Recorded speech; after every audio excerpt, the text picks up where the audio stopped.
Welcome back. Now it's a matter of time before Suresh Kalmadi, the chief of the Commonwealth Games Organizing Committee, has his wings clipped.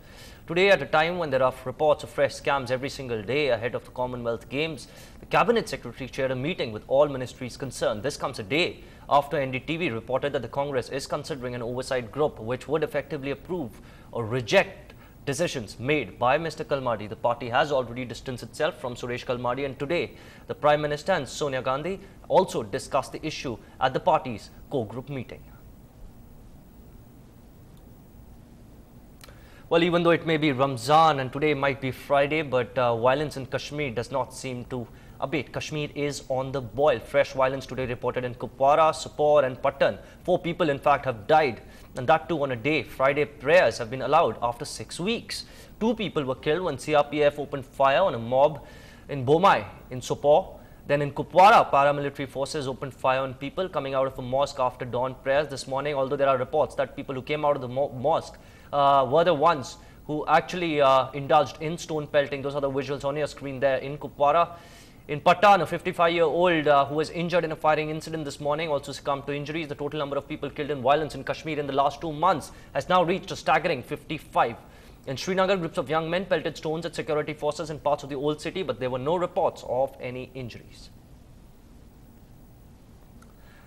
Now it might be a bonanza for Maoists, but a headache for security forces. This after 61 trucks loaded with explosives have mysteriously disappeared in Madhya Pradesh. The explosives were dispatched from a government-owned factory in Rajasthan's Dholpur district between April and June this year.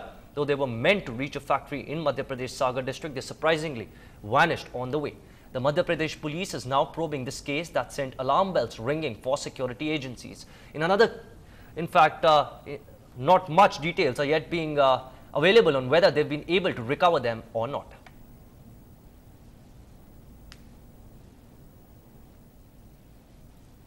In another case of corporal punishment, a child in Bihar's Vaishali district was beaten up by her teacher for not paying a meager sum of 2 rupees for the Independence Day celebration. The child now suffers from a broken arm. The police in Vaishali have registered a case against the teacher. The government has also asked the district education officer to investigate the case.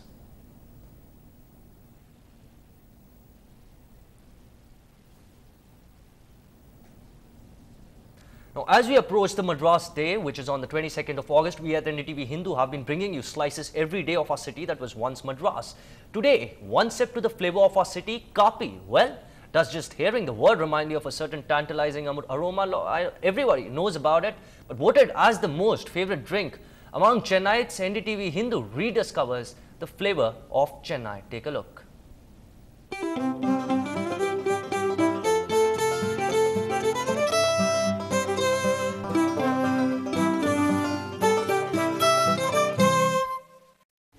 The strong aroma of filter coffee is one of the first things to hit you when you step out into the roads of some of the oldest parts of the city like Mylapore and Triplicane. The coffee bean has a royal lineage. It is believed to have been introduced to South India by Mughal Baba Budan in the 16th century. The Madras filter coffee is a unique blend of milk, sugar, roasted coffee beans and chicory. The beans and chicory are powdered and brewed in 2 cylindrical cups. The brewed coffee is then poured into boiling milk and sugar is added. This recipe has not changed in ages. And here's the secret to the perfect filter coffee. Powder should be perfect, not too coarse nor too soft. That you should take into mind. And the roasting of it also. Supposing it gets roasted a little bit extra, then the flavor changes.